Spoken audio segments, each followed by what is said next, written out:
Halo, Assalamualaikum warahmatullahi wabarakatuh.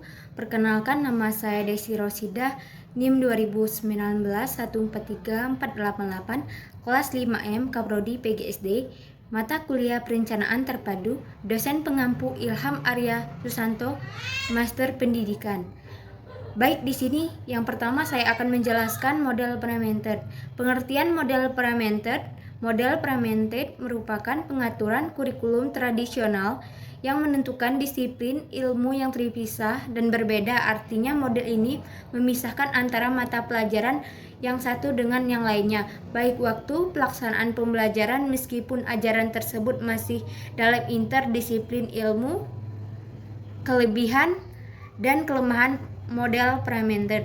Kelebihan model parameter adalah guru dapat menyiapkan bahan ajar sesuai dengan bidang keahliannya dan dengan mudah menemukan ruang lingkup bahasa yang diprioritaskan dalam setiap pelajaran. Materi pelajaran merupakan bentuk yang murni dari setiap ilmu.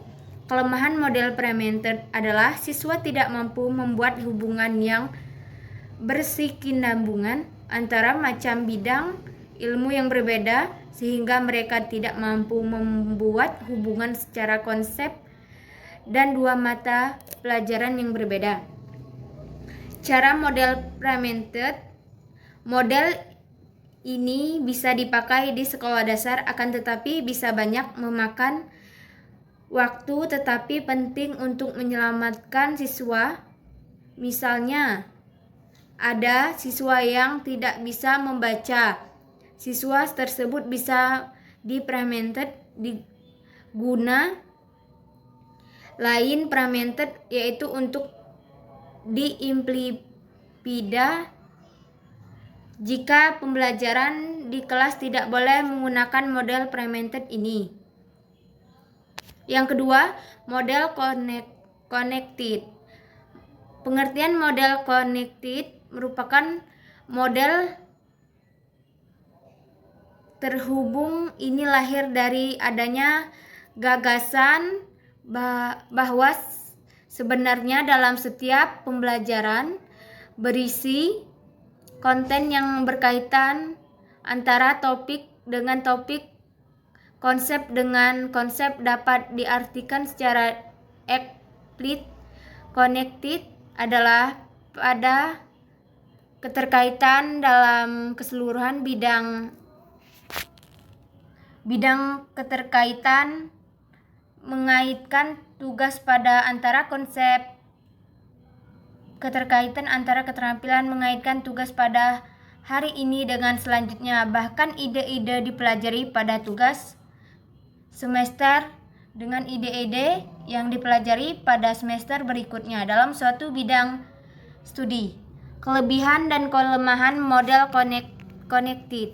Kelebihan dampak positif dari mengaitkan ide-ide dalam suatu bidang studi adalah siswa memperoleh gambaran yang luas bagaimana suatu bidang studi yang berfokus pada suatu aspek tertentu.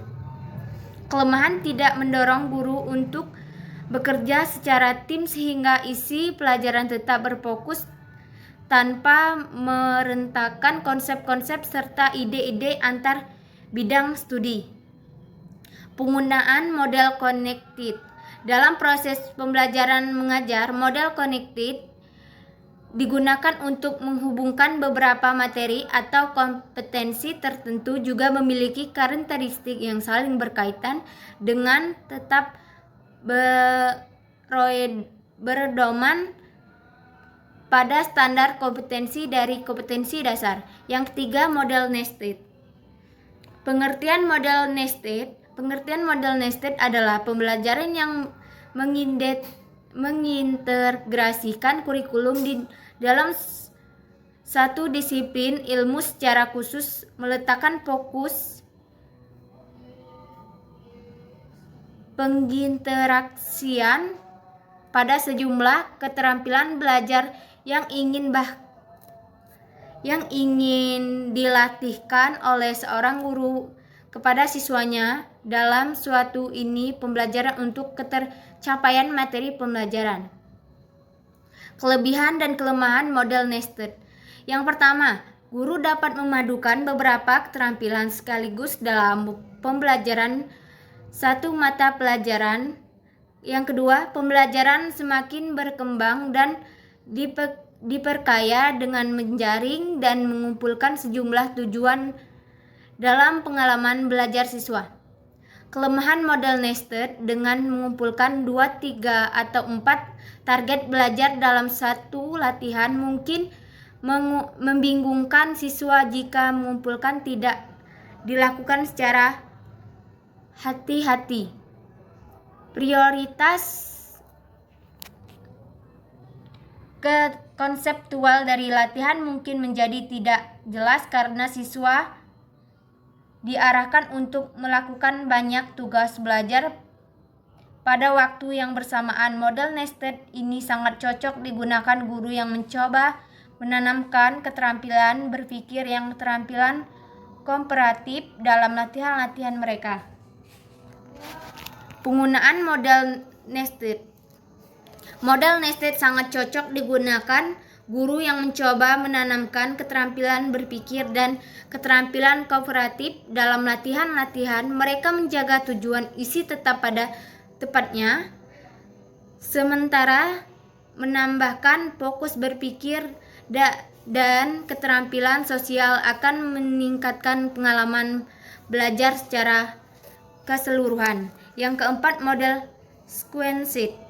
Pengertian model sequenced. Model sequenced adalah dalam satu dan dari 5 model pembelajaran terpadu di dalam lintas beberapa mata pelajaran yang paling sederhana. Kelima model ini disusun dari yang agak sederhana hingga yang rumit dalam lebih dari satu mata pelajaran. Kelebihan dan kelemahan model sequenced. Yang pertama, kelebihan. Yang pertama, membantu siswa mempermudah pemahaman terhadap materi yang disampaikan oleh guru. Yang kedua, menambah kreatif guru untuk menganalisis urutan suatu pokok bahasan. Yang ketiga, menanamkan kreatif guru untuk menganalisis urutan suatu pokok bahasa. Yang kelemahan. Sebuah kelemahan dari model sequenced adalah diperlukan kompromi untuk membentuk model.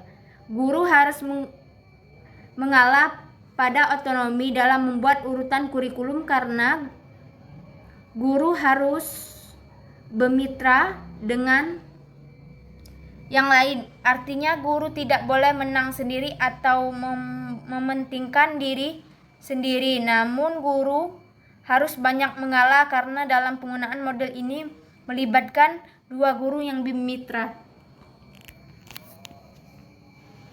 Ciri-ciri model sequenced. Yang pertama, berpusat pada anak siswa, lebih mudah memahami konsep karena adanya mata pelajaran yang saling berkaitan. Yang kedua, konsep dari berbagai bidang studi disajikan dalam proses pembelajaran. Yang ketiga, guru bidang studi melakukan kerjasama dengan partner untuk menggunakan konsep-konsep yang sama yang akan diajarkan pada siswa. Baik, itulah penjelasan dari saya. Terima kasih. Wabillahi taufiq wal hidayah. Wassalamualaikum warahmatullahi wabarakatuh.